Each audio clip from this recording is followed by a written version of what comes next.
Good afternoon, good morning, good evening, wherever you might be in the world. I had time to have several breaths then before, because that is how long it took to start. Very full house this evening with lots of things to cover. So I think I'm just going to kick straight into it. And I've got to remember actually where I was going to start. I know where I was going to start. I was going to start with Altitude Angel. Altitude Angel is a unified traffic management system. Have I got that right, Richard? You're not unmanned, or you're a unified traffic management You're system? slightly more up to date with our marketing than we are, but good job. I believe that's what you say anyway. And you have integrated, your airspace information and ground hazard information has been available in Mission Planner for some time now, but yourselves, and particularly Rupert, have integrated it with a little more finesse. Perhaps you could explain that to us. Yeah, so I'll tell you what, I'm going to put Rupert right on the spot as the chief evangelist who's been working really hard to take this feature and put it into Mission Planner. Yep, I'm happy to take that. So yeah, we've been working to integrate what we call our flight reporting into Mission Planner. And flight reporting is really all about getting information about where and when you are flying a drone out into our platform, so that other drone users can see where you're flying and be aware. And it's all about kind of increasing that awareness of where people are flying, and therefore stay safe in the airspace. So what does that mean to me then, as a Mission Planner user? What do I have to do? So really very simple. We've tried to make the experience for existing Mission Planner users exactly the same as you would have if you were just using Mission Planner anyway. So we try to kind of stay out of the way of the normal way in which you use Mission Planner. But if you've opted into using Altitude Angel services, when the drone arms, we'll automatically create a flight area for that and submit a flight report as part of the drone arming. And when the drone disarms, we'll automatically complete that flight report in our platform. So it means you don't really have to think about actually submitting it at all. It just sort of happens as part of what you're doing in Mission Planner at the time. Well, not thinking that's obviously a facility that you've put in there for Bruce. But what exactly... So it's also got to be online. What happens if I'm online when it starts and then it goes offline, or the other way around? So plainly, you have to be online for this to work. Yes, you do have to be online, and we've certainly found that quite a lot of drone pilots seem to use Mission Planner. Obviously, it runs on PC, so they're typically tethering that PC to their mobile phone when they're out in the field doing their flights. So typically we're actually seeing quite a lot of people being online anyway during that. But yes, you do absolutely have to be online at the point at which you arm. If you're not online at the point you disarm, that doesn't matter too much, right? Because a flight report has a time frame associated with it. By default, this is 60 minutes, but you can change that. So even if the flight report isn't completed, we'll assume it's completed if after 60 minutes after you've armed, basically. And the flight report is a circular window, as it were. No, brisket barrel. Brisket barrel's a better term, isn't it? What about? Yeah. Oh, no, that's a good word. What about if I want to go long and thin, or short and fat, or some other shape? Can I do that? So yes, you can. So at the moment, we've kept it really simple and kept everything cylindrical, and that's partly due to trying to tread carefully on privacy grounds.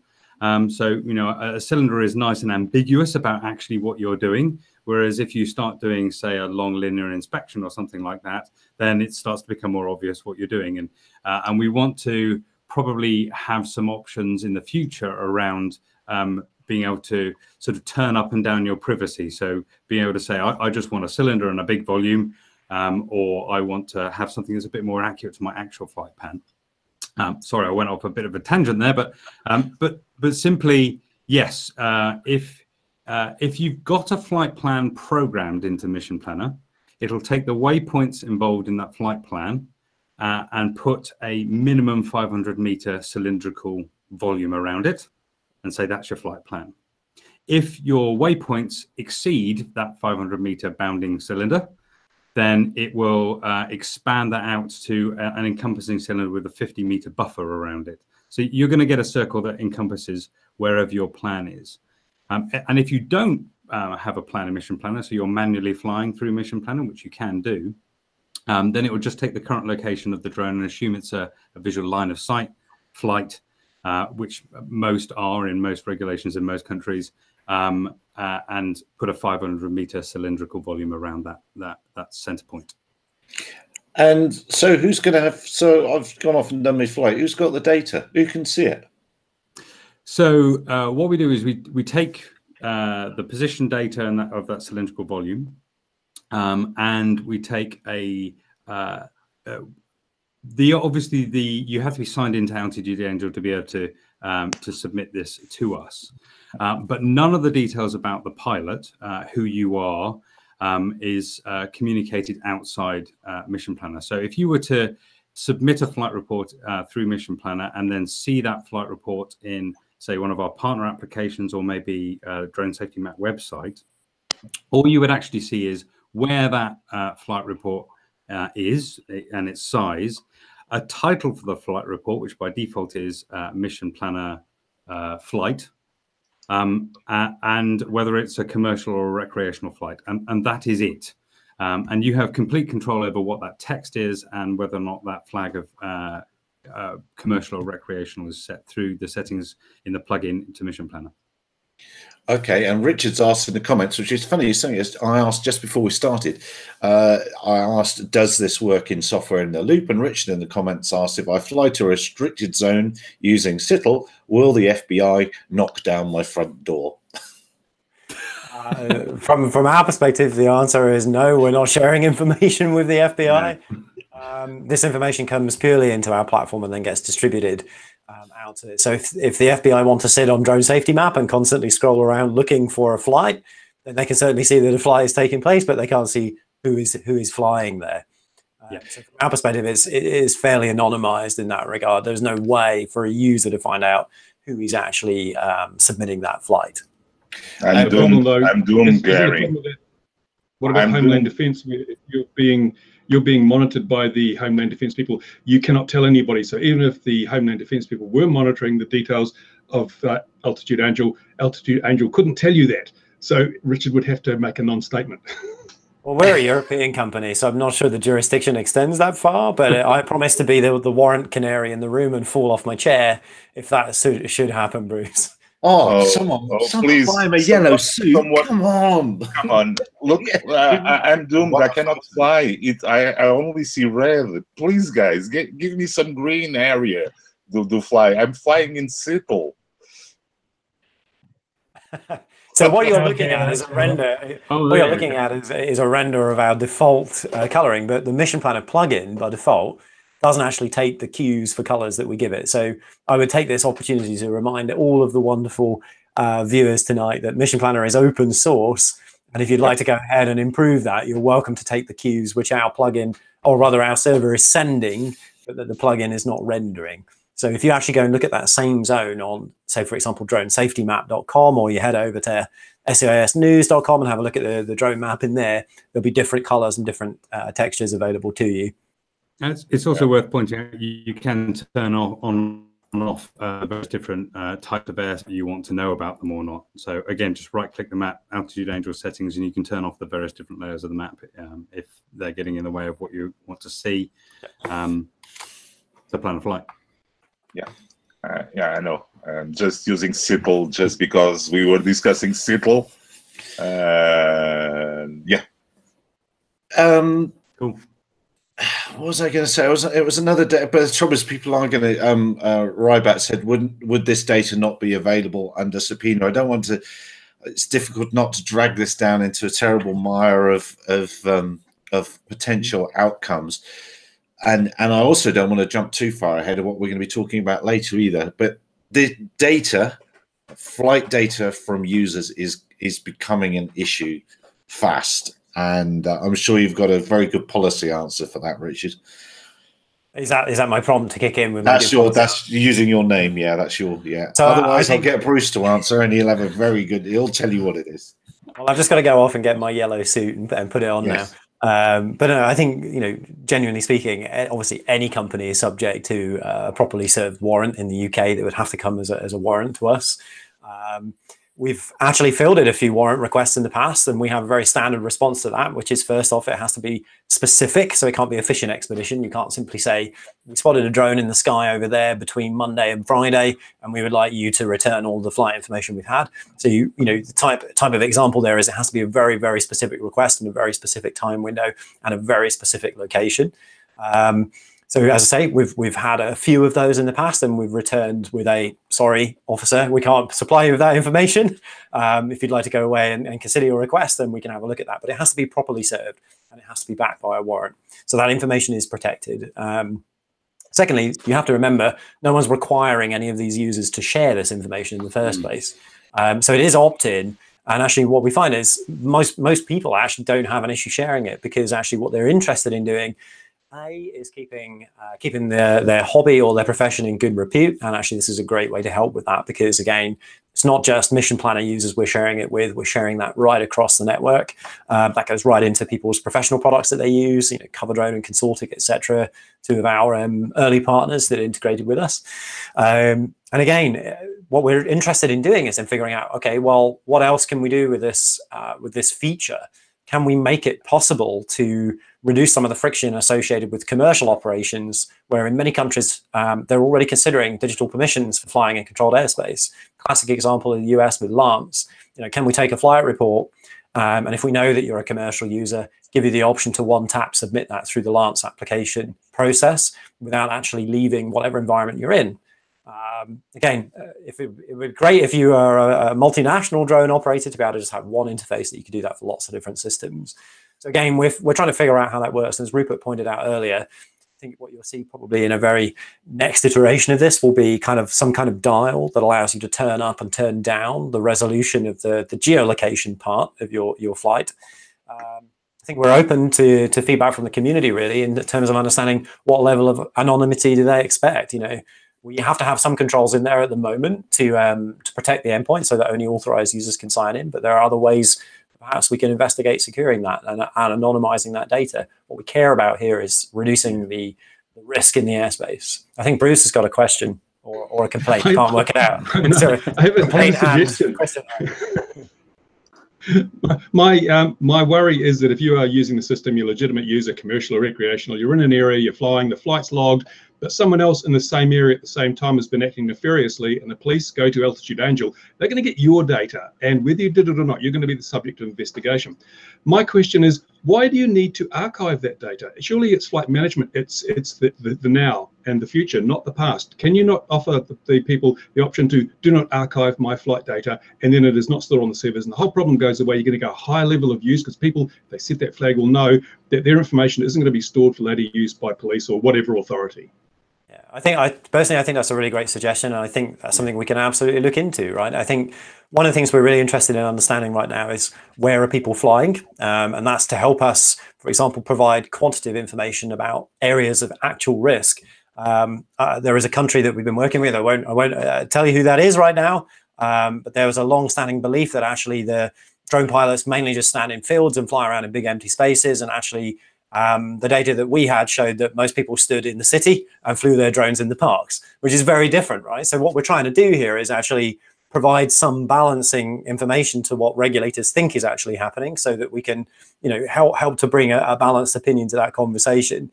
I think the second aspect is, having that analytical data helps us understand how to develop better services for the drone community. So, for example, the feature that Rupert described, where effectively you're out in the field and you want to go fly, and we just take the flight report and file it for you when you arm the drone, is essentially there as a matter of convenience, because what we're not trying to do is interrupt the drone operator in any way. We're simply just trying to take what that person is already doing, i.e. about to go fly, and at that precise moment there is that intent to fly, create that flight report with as minimum hassle as possible. So I hear what you're saying, actually, Bruce, and I think that kind of solution would definitely be on the cards in the certainly not too distant future.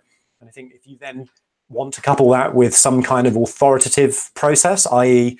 perhaps like an automatic Lance submission, or in the UK, some kind of automatic request to fly in controlled airspace, then I think there'd be an even better case there to be able to have a little box that says, please only use this information to file to the authority. Don't store this information for any other purpose.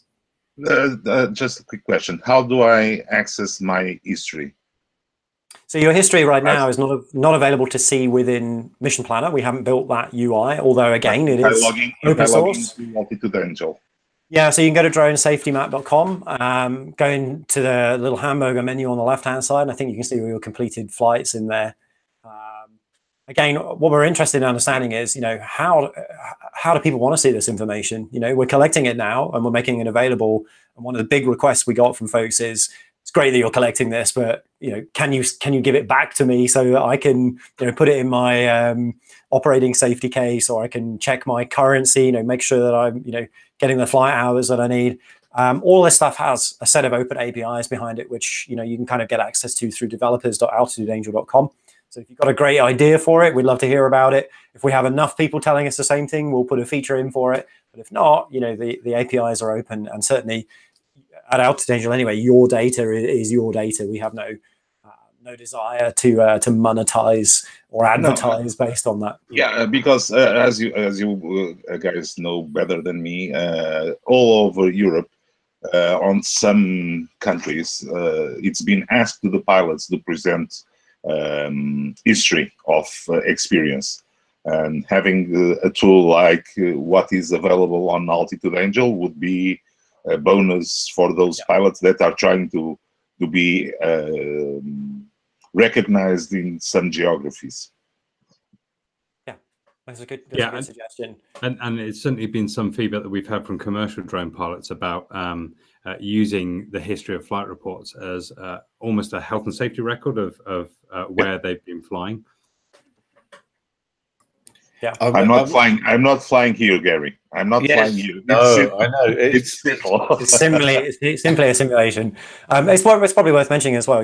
What we don't store. So if you happen to be filing a flight plan with us in restricted airspace at this point in time, this is not something that we're also storing. Right? We happen to be storing your location, but not what we're telling you about the area.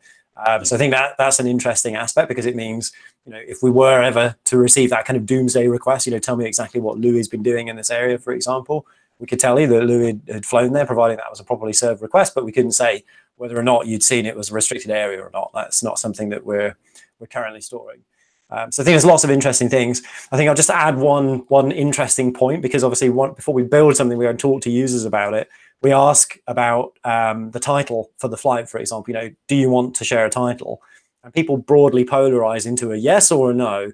The yeses are usually either one of two things. Yes, I think it's a great idea to tell people that I'm doing maybe a survey, or I'm going to be gone in an hour. And then the other half of those yeses is bragging rights. I am such and such a commercial operator from this company, and I've got more drone flights on the map than you have. And then, of course, in the no camp, you've got the very privacy conscious folks, or actually commercial folks who are doing something that they absolutely don't want to share with anyone else. So it's very difficult to strike that balance, which is why, again, A, it's opt-in, and B, you can change what you share. Richard, quick question, because it's something that is about to come up very fast. Do you guys make any distinction between vehicle types? Because, for instance, now I'm flying Circle as a multi-rotor, and our pilot says it is Circle that is flying, and so this is software in the loop, so it doesn't make sense to file this. Are you guys handling more data than only the mission? Or do you guys record specific data from the flight logs of the drone? So at the moment, we don't do anything about the vehicle. Again, for initially privacy reasons, and we don't do anything about the flight logs either. But again, it's something that we want feedback from the community about, to be perfectly honest. because we can see both the advantages of having that information, again, going back to the sort of health and safety log of your flight, and demonstrating that you're a good and responsible pilot to maybe even civil aviation authorities. But we can also see the privacy aspects of it, right? If you know exactly, if we've known exactly where you've flown, that's that is going to make some people their privacy alarms go off. Like most things from our perspective, there has to be a good reason to collect the information we're asking you to submit, right? So although we could envisage a perfectly great feature, maybe for receiving those log files, if it doesn't kind of stick to our core principle, which is really around helping to reduce the risk in the airspace and then lay the correct foundations for beyond visual line of sight flight as it becomes busier, more routine, and much more automated in the future, then there's not really much point us collecting that anyway. I think it is worth having a look at the developer spec anyway for flight reports, because there's already a mechanism where we can collect additional information if you choose to provide it, but it's very, very limited right now. What I would say is over the, coming into the last quarter of this year, there'll be a lot of additional extensibility points added to that flight report for much more automated use. So in that scenario, if Altitude Angel, for example, is providing deconfliction based on information that we're receiving, then there is absolutely a vehicle differentiator in there. There's a simulator flag or a test flag, for example. And as well as just understanding the capabilities, because broadly speaking, 100,000 foot view of the world, if we're needing to manage a collision or a potential collision between a fixed wing aircraft and something that can hover, then clearly we need to give the two things very different sets of instructions. So that's all hooked off and predicated off of the flight report service that we're building here. Yeah, now, I would say, sorry, Gary, I would say that at least distinguishing between simulations and real vehicles would be a bonus. Yeah, I think what we're looking to do is have like a test endpoint, so that if you have the Mission Planner plugin enabled, and then you can say, actually, I just want to run the Mission Planner plugin for Altitude Angel in test mode, then actually you'll be talking to a completely test version, test environment, etc. There on the live system, it's probably worth pointing out there are some limits. You can't have multiple simultaneous flights at one point, which is why we have this notion of an expiring flight plan or a completed flight plan. You have to complete the flight in order to then be able to submit another one. So you can't have two overlapping flights. So there's some natural kind of suppression built into those endpoints. Already, we've had some feedback from users who are kind of saying, well, I've got one user account and I want to fly 2 or 3 drones at one time. That doesn't really count. If you're doing that in the same instance of Mission Planner, that's fine. But if you've got 2 laptops that are signed in, effectively that's 2 individual overlapping flight reports. So that's that's an area that we're really interested in hearing more about. But again, that core principle for us is let's take this information, let's share it, put it back on the map so that if you are operating in close proximity to other folks, you can see where they are, and that we can start to use that information to help to de-risk operations in busier areas as well. Yeah. I want to return to this subject again in a minute, and it'll be obvious why in a minute. But I'd like to jump through to Jonathan, first of all, who's been quietly waiting there, because he's a little bit a part of the picture, because you raised something which I don't think I've seen anybody else talking about, which is anti-collision lights for drones. That's ridiculous. Why on earth do I need those? That's just nonsense. Well, I mean, you need to see your aircraft, and you probably want other people to see your aircraft, so those are 2 great reasons right there. I mean, for daylight flying, you can use anti-collision lights to make your aircraft more visible, and we've tested them out, and it's actually surprising how bright they will aid you in identifying your aircraft, especially since your drone might be painted white, which is incredibly difficult to identify sometimes once it's out farther and there's some clouds in the sky. Additionally, at night, it also you can identify it quicker. So for recreational, public safety, or commercial flyers, there's daylight and also nighttime benefits that come from using these. And so, yeah, your waiver purposes, I mean, that's really why you're in the game. That's why you're here to sell your waiver services, aren't you? Nighttime waiver stuff. Well, yeah, but it's not just nighttime waivers. It's also daytime. And it's not just like the waivers for the 107 guys, but recreational individuals can also benefit from it as well. Public co-operators and public COA operators in the United States, if they have like a blanket public COA, then they're going to need some type of anti-collision light also, or 107. I mean, so anti-collision lights are kind of a way to mitigate being able to, do the see and avoid, right? You being able to see your aircraft as well as other aircraft being able to see and avoid your aircraft. And so when you're buying these lights, you want to make sure that the anti-collision lights that you are purchasing are actually speaking aviationese, if you will. Some of these lights that people have manufactured in different colors, and that's not going to make any sense to the manned aviation crowd, which would understand like a blinking red or a blinking white light as anti-collision light. Like a blinking blue or blinking green doesn't mean anything regarding that. A solid green would mean a navigation light, but a blinking green, it's like, I don't know what that is. Christmas? Is it Christmas? Yes, that's right. Oh my word, I've stumbled upon an Intel drone light There's show. a Christmas tree up here, guys. We're getting close to some mountains. Yeah, absolutely, yeah. So then surely there is only the standard aviation strobe then, or what other form would there be? You'd have your steady white and a strobe. I mean, there's you have the white strobes. There's versions of that. They have kind of like slower blinking ones that I've seen, kind of like on the tail of like a Cessna, right? You kind of have that like slow burn kind of strobe thing. There are some anti-collision lights out there that do have that capability as opposed to that strobe light that's on the tip of like a Cessna 172.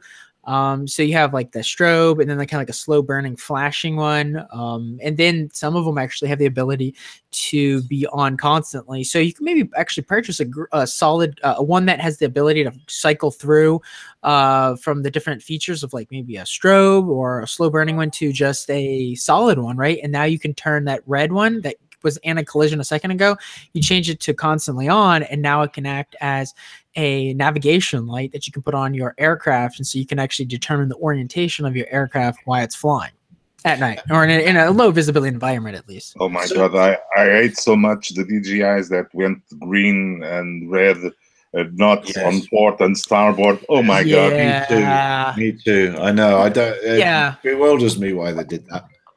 But here's an idea. You can the registration number of your craft. I'm sure someone has patented that, haven't they? Well, in a flashing sort of a style, along with Morse code. In Morse code, you could do that. I actually did some experiments with a 20-watt LED and a little lens on a model, and it's amazing how far you can see that. 20-watt LEDs are incredibly bright, even in full daylight.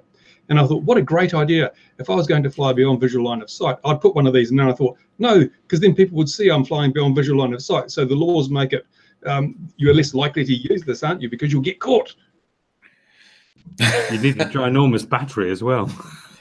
The whole thing at 20 watts is not much on an LED. It doesn't suck a lot of juice at all. Yeah. I must say hello to Sean, who's in the comments. Squishy's there. And of course, so in your legal experience, Jonathan, have you discovered that the FAA looks well upon people that submit applications with anti-collision lights in them?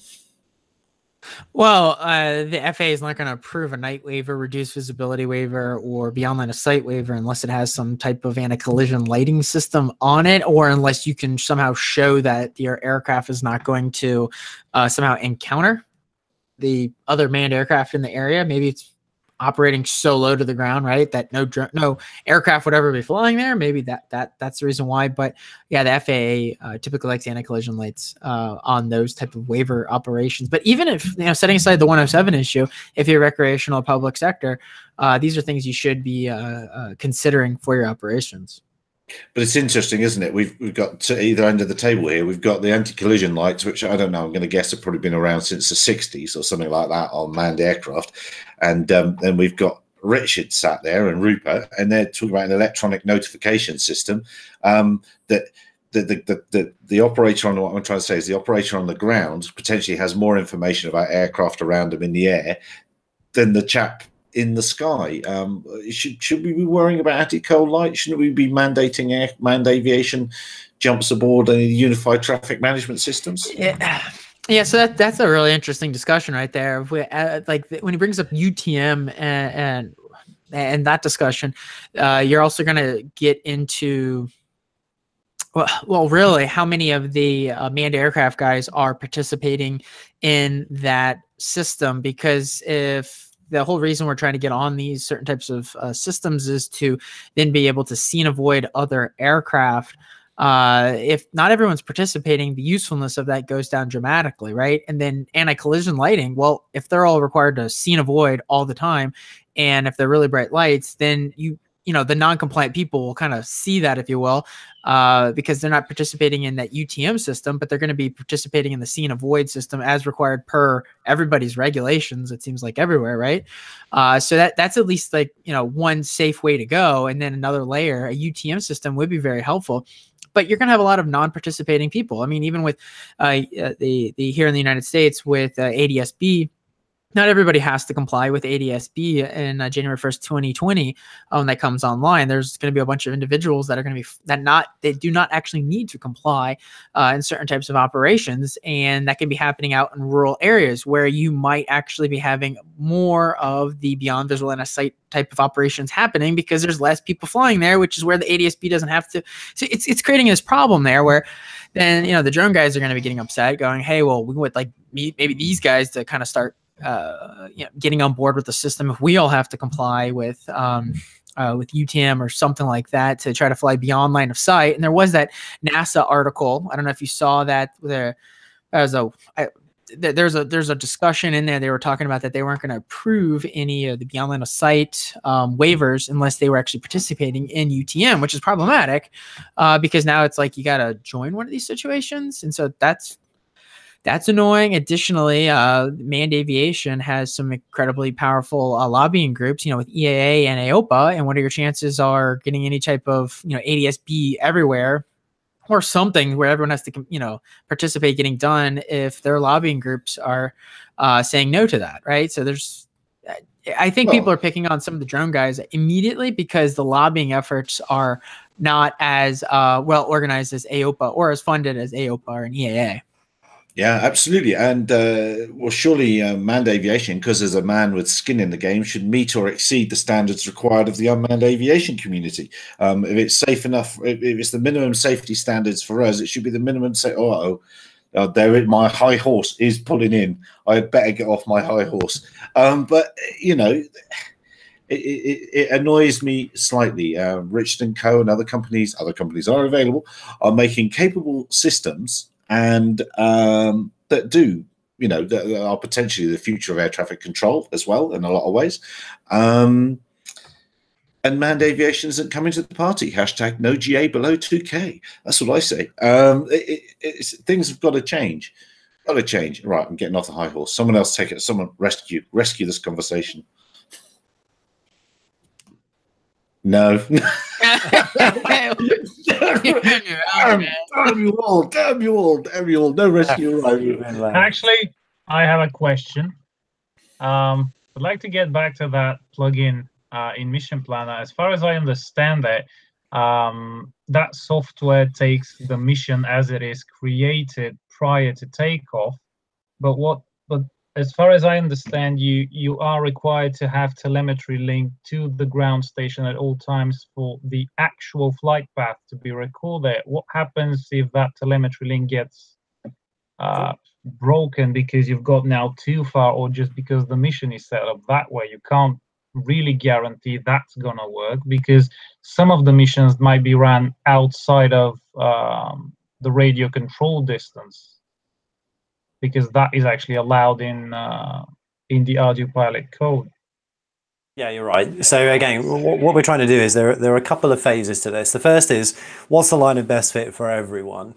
So initially, we take what you've planned, not where you currently are. And as Rupert kind of said earlier, you know, we're not in this phase so interested in precisely the latitude and longitude of the drone right now. We're interested in where you're telling us you're planning to fly. And this is one of the reasons we create this big cylinder around you, is because we know that there is that inaccuracy as well, right?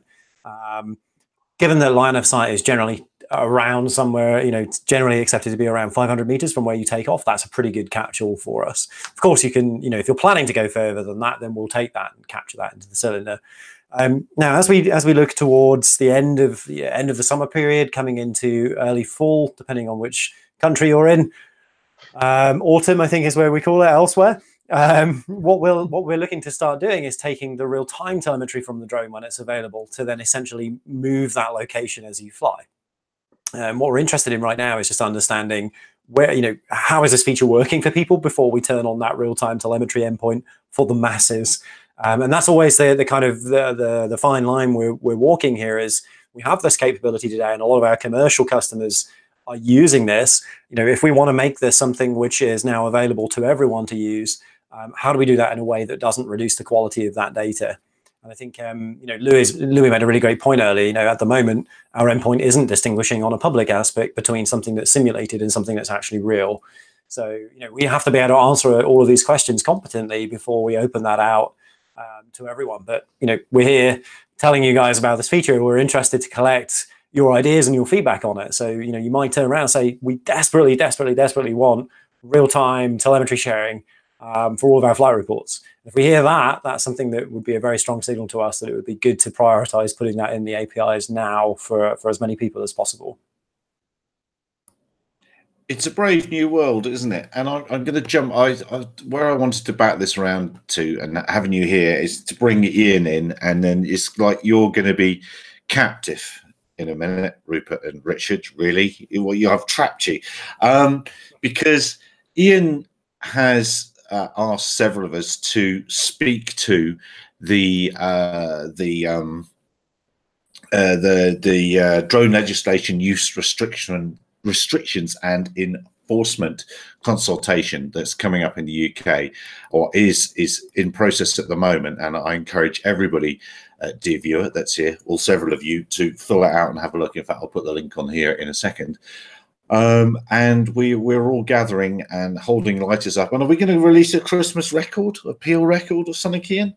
How's it going with your foray into this, generating videos, and express your feelings of this consultation? Yeah, well, as you know, because you've helped by getting involved, I've noticed, because obviously we on the last. I'll just give you a plug for it for anyone watching. It was 31st of July, and obviously that's on your YouTube channel where we discussed this from about 35 minutes in, and we had about half an hour chat then on the proposed laws. And since then, obviously, been looking at Facebook and Twitter and seeing the feedback that's coming back from people. And generally, there's still not a lot of understanding about this proposal, that it's going on, this consultation, and what the impact will be. There's a lot of confusion because obviously we've just had amendments to law come into force at the start of the month, which was the 400-foot height limit and the distance from the airports of 1 kilometre. So a lot of people got confused thinking that is the future law, or that it's the registration later on, without realising there's the proposals for on-the-spot fines of up to £300 that we have to use the flight applications that submit, the fins that submit flights up to 5 days in advance, and obviously the sales not to take place to people up to the age of 18. And funnily enough, I was kind of, I wasn't expecting quite so much outpouring of feelings from the commercial community, but there has been plenty. Certainly your small operators, they all remember, themselves coming through as hobbyists. Many of them got kids themselves that they're allowed to fly the drones, and they can see that these laws are actually very restrictive. I mean, there's obviously the immediately, as we said before, was the fact UK weather. How can you submit a plan of your flight 5 days in advance anyway? It's not practical. I mean, there's other practicalities other than that, but that's an immediate one. Normally, I wouldn't trust the weather forecast until a day before. And then obviously, as I said, people thought, well, my kid can't, might not get exposure to drones. I mean, it's kind of, I think probably for the likes of ourselves, it won't be an issue, because the way the law is you can buy the drone and your kid can fly it. So there is a workaround there. But I think if you're not already into the hobby, you're probably not going to be getting into it for that, for a father to want to pass it down to his kid, kind of thing. So there's definitely been concerns raised, and also over the privacy of the data. Where does it end up?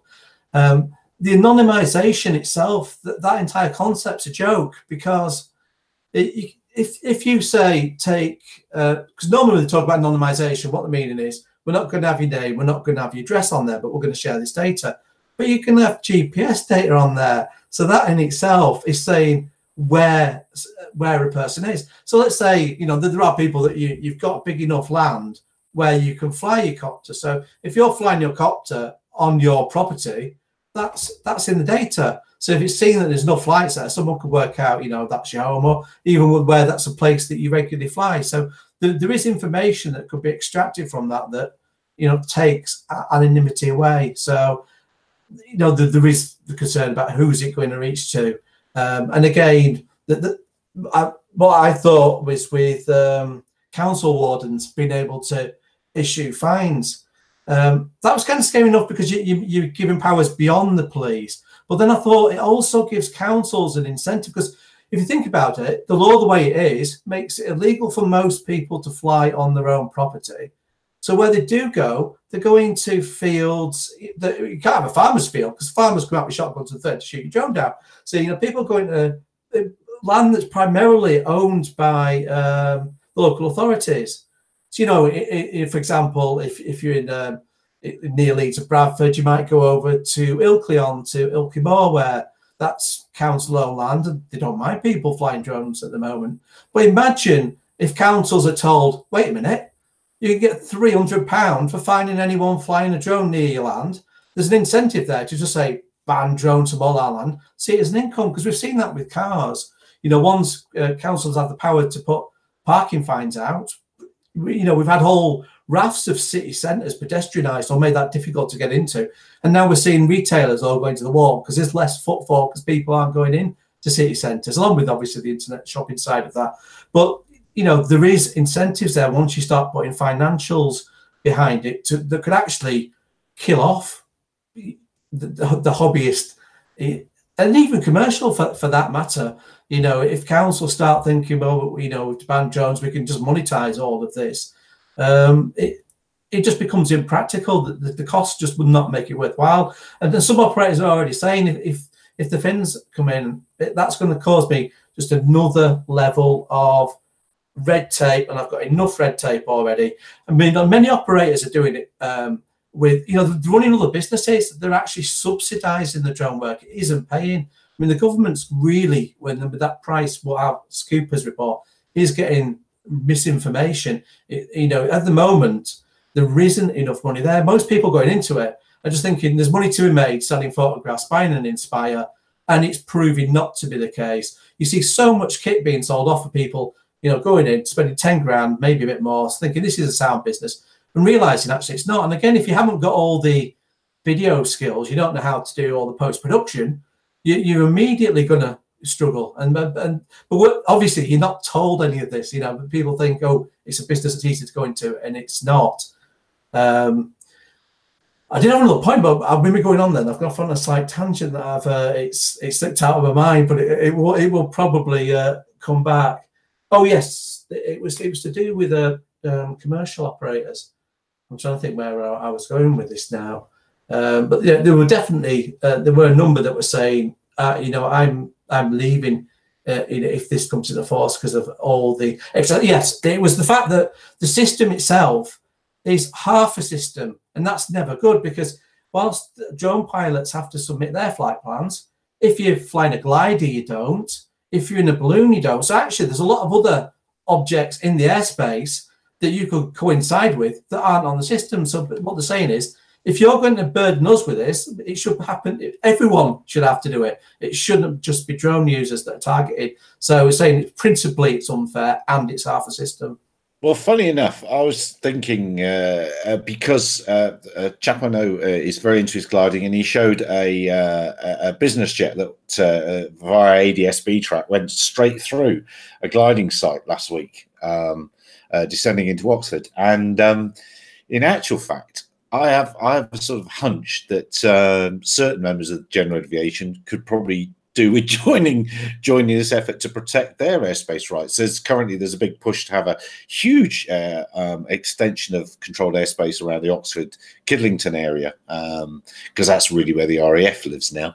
There's no one else, it's just Boscombe, not Boscombe Prize, and that's it. So yeah, there's some other communities that could perhaps join in with this, I've been thinking. But anyway, just park that a second, that ranty thought on my part. But the actual consultation itself, I thought, when you fill it out, it needs a clever person to go through the questions, because they are driving you towards a narrative. They definitely are leading you by the hand to some, by perhaps even the conclusions are already written out. They might already have written that bit of paper. They're definitely driving the narrative. So we're hijacking Richard and Rupert a little bit here, because they'll be our Finns people, and you've answered the data question a little bit. I thought that I don't know, Richard, have you filled out this consultation? Yes, we have. So, well, you must have been interested in the "Am I going to be a provider of a Finn service?" tick box then. Yeah.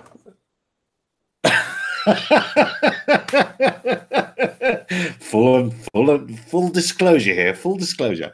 So but the paying for it bit, and what data, and it does come down to should we be, as a Finns operator, should they be allowed to give the data to traffic wardens? Almost. It wasn't quite that. It was armed forces, police, and various other people, wasn't it? But isn't it all full of traps? Do you think they're going to come out with some genuine answers to problems there, or things to think about, or do they already know what they want to say? I think there's a motivating question in a lot of this stuff, which is really around enforcement. UTM doesn't work without enforcement, right? And actually, if you take it to its logical conclusion, you can only go one of two ways. You either track everything everywhere all the time, which I think was Ian's point. You have to track the balloons, you have to track planes, you have to track gliders, probably birds even, and that's just not going to work. Or you have to find some way to create zones where there are tighter restrictions and tighter regulations, maybe on all drone flights, or just a classification of certain drone flights. Maybe you do that on weight, or you do that on type of use, whether it's commercial. If that's the case, then UTM suddenly becomes much simpler, because now you can put it in certain regions and you can confine and control what happens in there. But B, you can then start to address the enforcement aspect a little bit more sensibly, because now you don't have to have a big network of detection sensors up and down the entire country. You just need to put them around a certain facility that you're interested in protecting. If everyone else is compliant, that's great, but obviously no one really cares about the compliant people, because they're compliant. The people you care about most are the ones who aren't registering, aren't telling you where they're going to fly. And then you have a great detection system in place, but that detection system is useless unless it knows of the people it's currently detecting, who is authorized and who is not. And one of my answers or one of my extended rants, and I put in that, I suggested that, because they were asking, should a Finns provider be, if the data is wrong, should they be held negligent, and all those sort of things was hiding in there.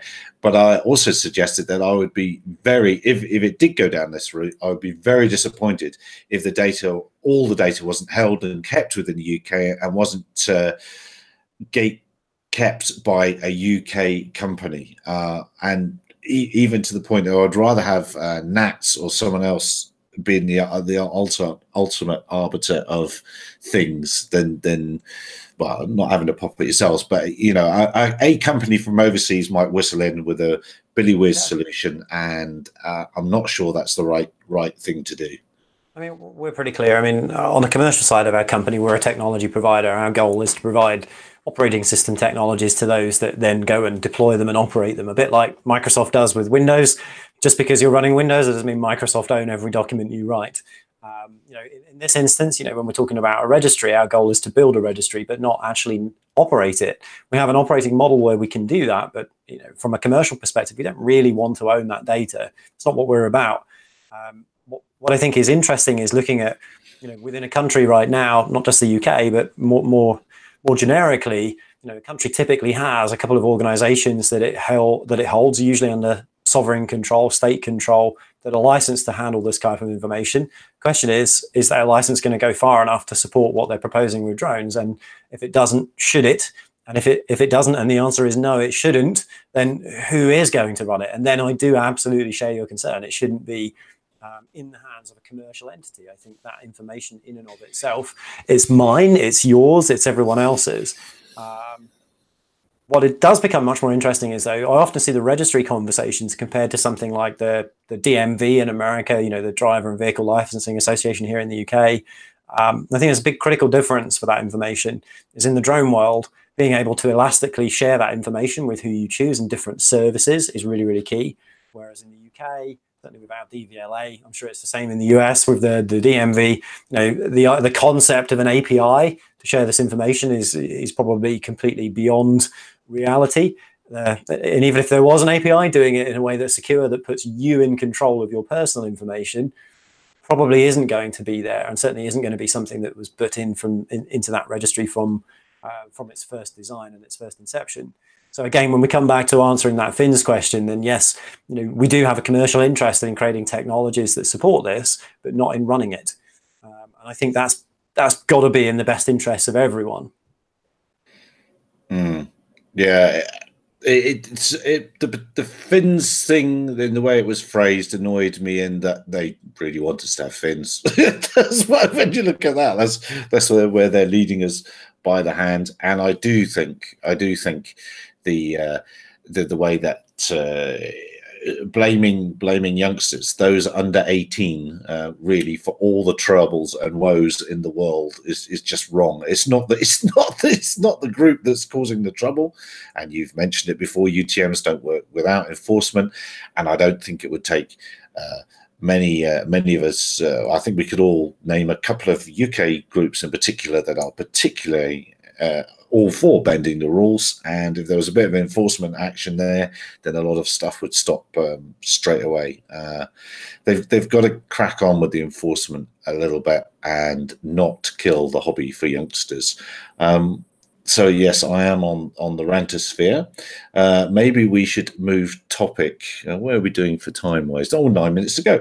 I think what I'll do is I'll say, well, hurrah, hurrah, the UK again. Zephyr wins another long endurance prize. That's really good. And what else was I going to say? No, that was about it. So has anyone else seen anything else this week that has caught their eye or would like to chip in what we've already spoken about? Me. I did. Go ahead. Go ahead, over. All this talk about drones and how dangerous they are and how people's lives are at risk. Yet in the past week, we've seen 2 instances in the USA where people have taken full-size aircraft and done bad actor things with them.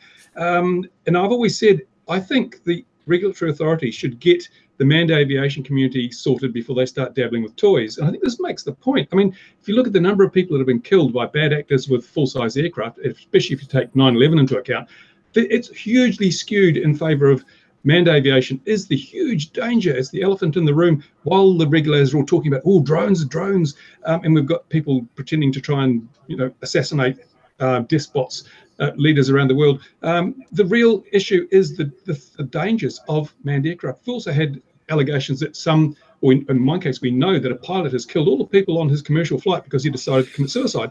These things are massively, massively greater than the drone issue. So why is so much time, effort, and sweat being wasted on dealing with this tiny little drip, this little leak in the side of the Titanic, while this iceberg has knocked the entire front off the ship? It's like, and again, it boils down to what they're saying. Why are we having to comply with, effectively, sooner or later, with transponders and all this red tape when in America, you can go into your garage, you can build an ultralight, you don't need any training, you don't need a pilot's license, you don't need to register it, you can take off and fly just about wherever you want, and that's quite legal.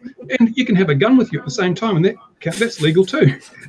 It's like some stage along the track, we've got to say, hey, enough is enough. We're not stupid. What the hell are you doing with our hobby and this nascent business that's supposed to be, could change the world? Why are we doing all this? Because I see the only thing that's happened this week is Rafael have sold some counter-UAS stuff, and all the counter-UAS companies are still firing off their press releases in the wake of the Venezuelan incident. But nobody's done anything to say, well, gosh, 2 people have crashed aircraft on purpose. and at the cost of lives. But we're not going to do anything about that. No, it's ridiculous. Open to the floor for comment. I've got a rant that bugs me. That's exactly on the point you made amongst that, which is the one on the pilot that committed suicide. Following that, one of the biggest attackers of the drone industry in the UK is BALPA, which is the Airline Pilots Association. They've been lobbying via the Labour government for a long time to get them banned. They were behind the press release of the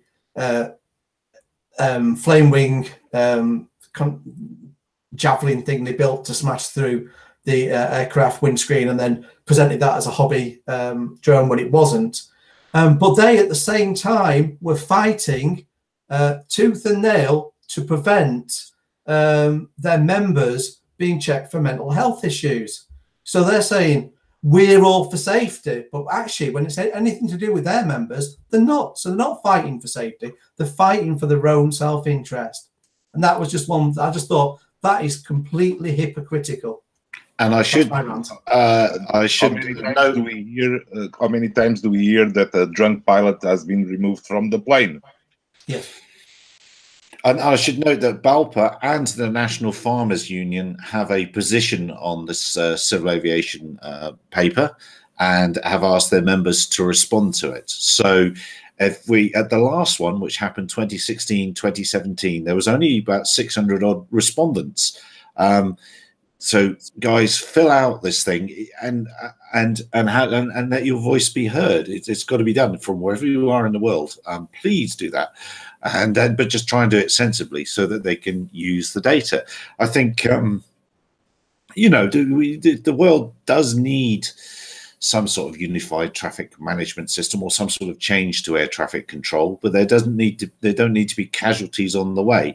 And it's not some UTMs perhaps are doing this with a more cash a viewpoint, and it's certainly delivery drones and stuff like that that's driving this sort of thing. So fear on one hand, delivery drones on the other, are we going to end up with some dodgy regs? I shall butt out. Someone else jump in. No one else jump in. I want my goods delivered by Amazon right here, right now. So I want delivery drones now. What have we got in the comments here? Let's have a look in the comments. We've got, I don't think fighting for our rights to shared user airspace means throwing the other interested parties under the bus. Yeah, I agree, and that's right. And if it takes, I can see there might be some strange bedfellows of perhaps ultralight, but not in New Zealand.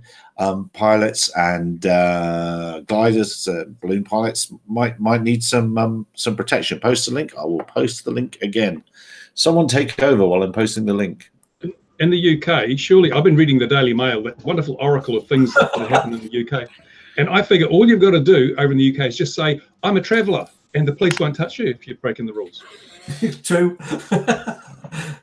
I've got some stories like that, but I won't. Best not for here.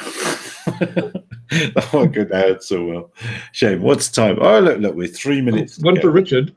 Richard, what are the odds that you'll be integrating DJI into your UTM in the way you've integrated the mission planner? Have you been talking to DJI? Because without them, you're only dealing with a tiny, tiny fraction of the problem element.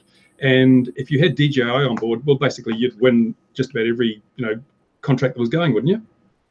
I think that's an interesting viewpoint, partly because, again, if you subscribe to the notion that actually you care about every drone everywhere all the time, then I can see how you draw that conclusion. But we personally don't care about every drone everywhere all the time. It's all about what the user wants to share and what the requirements are in that country. So it'd be a bit crazy, if we did UTM for cars, for instance, a bit like saying, unless you win Ford, you're never going to win at all. Again, we're more interested in what the operator's doing with the vehicle and where they're doing it than the type of vehicle that they're flying. Yeah, but when I look at the paper, every bad actor story has a phantom in it. When you look at the newspapers, and it's just a picture of a phantom. And if we look at it, it is the Phantom, it is the Mavic, it is the let's go down the hardware store, buy a drone and film an airliner. That's the problem crowd that the UTM is, really, that's where the UTM value would be. You'd have control and awareness and reporting of that element, and you'd be able to then do your enforcement. It would be so much better if that crowd was part of the UTM, wouldn't it? It might be an interesting idea to explore, but I think if we're worried about the crowd, they're going to do bad things, then if they suddenly find out that every DJI drone is going to track them, as an example, then they're just going to go and buy something else, or they're going to build something. And I think that comes down to the original point of UTM, which is being able to manage those that are in the space, illegally, or in the, flying in contravention to the rules. You need some way to detect those folks, because they're not just going to show up with hardware that's approved. So again, the solution for us goes a bit beyond that and says, okay, well, we don't really so much focus on the individual manufacturer or the individual application that's talking to us, just that we have the capability to receive this information and share it. So it'd be great to have any manufacturer come along and say, we're going to give our users the ability to opt into this as well. And maybe in some countries, some legislation will be introduced where you have to do this. In which case, we're very interested in making it as easy as possible for every manufacturer to do that in a way that just works for them, because these guys want to sell a box product, right? They don't want to have to create 180 different versions for every country on the planet. They simply want to get that out there and help you get a faster drone, one with a better battery, one with a bigger camera on it, and help you fly compliantly. So we're in the market for helping that to occur. And don't forget, it is platform agnostic anyway. If you use the app, you can file your flight plan automatically anyway. So you don't necessarily need to run it through Mission Planner. It's not the only way to get into the Altitude Angel system. And I think that's called Guardian, isn't it? That app? I can't remember. Yeah, so we have lots of first-party apps. We're proud to say we've got many more people contributing flight reports than ourselves now. So we've got lots of other apps, commercial applications out there, free applications. But again, anyone can go to developers.altitudeangel.com and create something that will share flight information with us. You can also get all the information that we have as well. So if you want to know what the airspace looks like, what TFRs there are, you want us to start monitoring the airspace for ADS-B tracks heading towards you, then we can do that too. All of that is available. It's all documented, and it's dead easy to get started because you don't need a credit card. You just go and put your email address in, and off you go. And I must say, I did use it. I used it today because one of the things I think is very cool is the power lines that you have overlaid on there. And I'm doing a flight tomorrow. In fact, a 6S Believer, for those of you that know what that means. So I'm going to test fly one of those tomorrow. And I knew there were some power lines nearby, and I bodged it together first of all on Google Earth, and then I thought, oh no, I can do better than that. And I had a look at the drone safety map on SUS News, just zoomed in, and I grabbed that image there.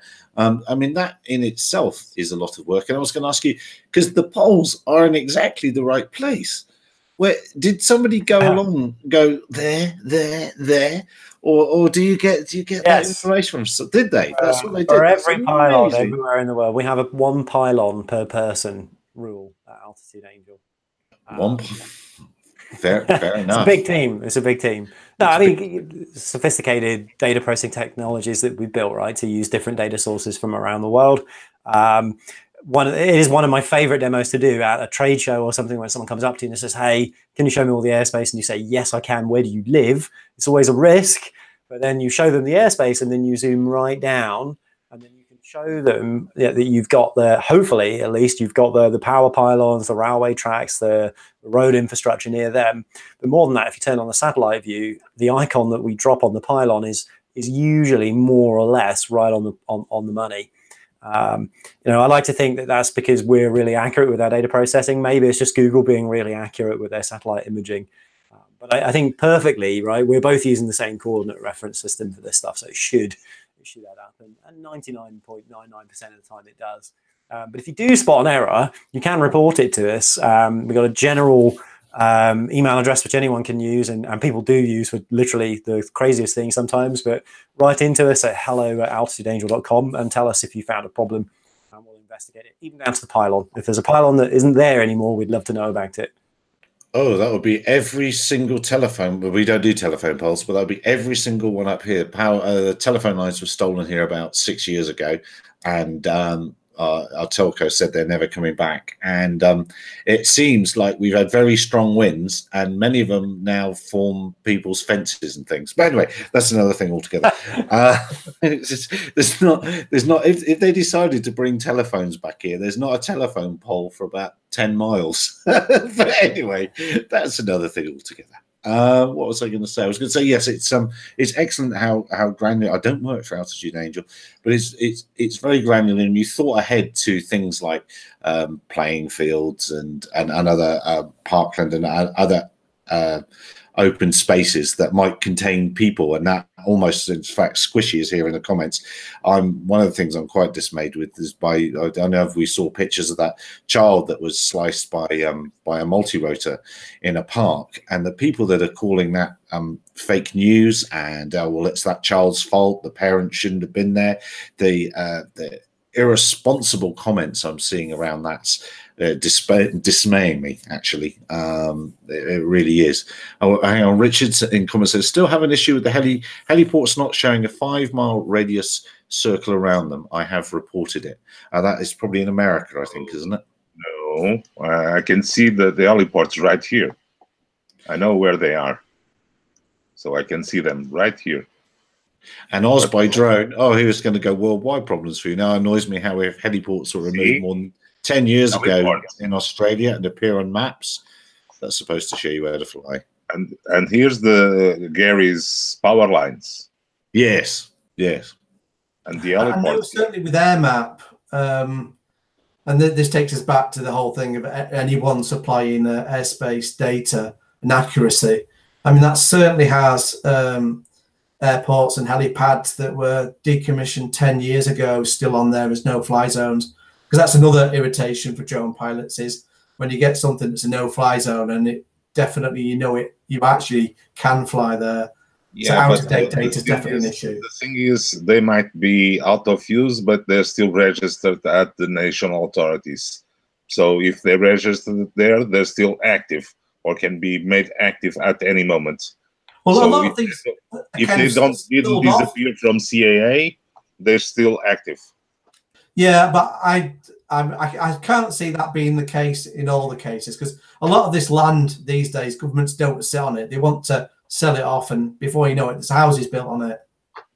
I think I have to agree probably with both of you, actually. I mean, we sit on the receiving end. Essentially what we've done is we've taken a magnifying glass and put it on the AIPs around the world, and people are looking at it now and reporting all sorts. Quite a common complaint for us is, hey, you're showing such and such airfield. I'm actually staring at this airfield right now and it's got a block of flats on it. That's a really common complaint. This would be the easiest thing in the world for us to go and fix, for example, as a data supplier. The problem is, we're not the authoritative source of that data. So if we do go and change that, then in 28 days, when that data is refreshed again on something called the AIRAC cycle, unless it's corrected in the source, it will come back. So this is the liability question. And I think Ian's point was really, really great there. Firstly, if it's a problem in the source data, then you have to go back to the source and say, I think you need to investigate this, and you get it fixed. And providing the UTM provider is grabbing the data from source and passing it on without introducing errors, I think that's an important aspect. No, the issue is we never had this data so easily available. The moment we start seeing it, we start to notice inconsistencies. Because the data was inconsistent before, but you guys just show it. Yeah, exactly. So that's the point I was making, really. We're taking this magnifying glass and putting it on the data. But then again, there is another obligation I think that UTM providers should have, which is to show the accurate information as it is currently represented. And that's a very different argument. We can all go and grab a snapshot of the data as it looked, 5, 6, 7, 8 months ago. But that shouldn't be something that you can use in your apps today to make a safety decision on. And I think that was probably Ian's point. We'll come back to that around accuracy isn't just about having the right information. It's about presenting it at the right time as well. There's a temporal element to this stuff. And that makes it really complicated to actually get right. And I think the closing point I have on this is, in a lot of countries, when you go and get this aeronautical information, it's supplied to us, for example, with a disclaimer on it that says, we make no warranties on this. And now this surprises me, because actually we can write laws that will hold you to account for breaching that, but we can't actually supply it commercially to another entity that might sue you if you made the wrong decision. You've got some data that's inaccurate. So I think there's a ways to go everywhere at the moment to getting these standards approved, getting them designed rather, and then getting them approved so that they make sense for use by drone operators. But again, we field a lot of requests from different countries, more or less on a weekly basis for supposed inaccuracies. And when we can, we respond to each and every one of those and investigate to say, actually, no, this is what it says in the authoritative source, or actually, yes, you found a problem there. We're going to go back to the supplier and say, you need to fix this. I could drop one little example. I think I've done it before, but for here, we have a national park just up the road, and the rangers are very keen that aircraft you're not allowed to fly below 2,000 feet over it. And they saw some ADS-B traffic, and they got very, very excited about it because it's the first time they could see a registration number on an aircraft. And the man got that excited that he telephoned the operator when the chap landed and all that sort of thing. And it got me thinking, oh, crikey, do these game rangers really have that sort of authority? So I'll have a look at our AIP and just see how this airspace is promulgated around that point. And it's actually it's the only one in the country that's wrong, and the actual airspace ends 2,000 feet beneath the surface of the local area. It's actually a subterranean danger area that they've just knocked the one off. It goes up to 16,000 feet, and they make it go up to 6,000 feet or something like that. So they've forgotten the one on the thing. So yeah, and that's been notammed and published for years like that, and nobody's pointed it out. So as you say, it's just the ability to see this data, and everyday people to look at it. Would have only been pilots with a chart years ago, wouldn't it? And only a few of them would have bothered looking. But anyway, with that, does anyone else? It would be cool to add the RF environment based on transmitter data. Oh my word. Yes. RF as well. Yeah, that would noisy. That could be noisy. Yeah, that would be very interesting, wouldn't I'm it? still waiting for the next video from Bruce. Yes, Me too, Louis. Me too. Before Gary goes and says, is there anything else? Yes, I see in Japan they're going to allow BVLOS flights in some areas, and in the USA, the Grand Forks area, they've got a BVLOS test area with a 30-mile radius, or I assume, where you can fly BVLOS without a chase plane. So they're loosening the ropes on BVLOS because I think they've realised that it's really overreaction. And here in New Zealand, the Civil Aviation Authority have had their social media campaign in force now for over a month. They've been really sort of promulgating the regulations. They've put videos up on YouTube, and I see the total combined viewership of the 3 videos they've put is 114. So they're doing extremely well. And I should mention that the UK has its BVLOS trial area open, and that is David Walters is part of that, a friend of the show, and that's with Blue Bear, a fantastic company that nobody's heard of in the UK, except people that know what they're talking about. And that's in Bedfordshire, and it's in a realistic area. There's fairly big towns, and there's controlled airspace, and there's aircraft, and it's not going to be a faux trial in the middle of nowhere. So it'll be very interesting. That'll be between Bedford Thurlow Airfield and Cranfield at the university there. So that's very, very cool indeed, and just the sort of thing that we need a unified traffic management system for. But anyway, I am going to put the hammer down. It's 11 minutes past. Thank you very, very much indeed, everybody, for joining. It's been interesting. Didn't mean to gang up on you, the guys from Altitude Angel. That kind of happened anyway. So sorry about that. There's always need someone to pick on. Normally, we pick on our favourite BVLOS flyer there, Nicola, but it's been you tonight. So thanks very much, everybody. Dear viewer, thanks for watching. Don't forget to join us again 2100 GMT next week, when we'll go through whatever thorny issues have come our way. Have a very safe week, and if you're flying on the weekend, don't crash too much. Anyway, cheers everyone. Bye-bye. Bye. Bye-bye.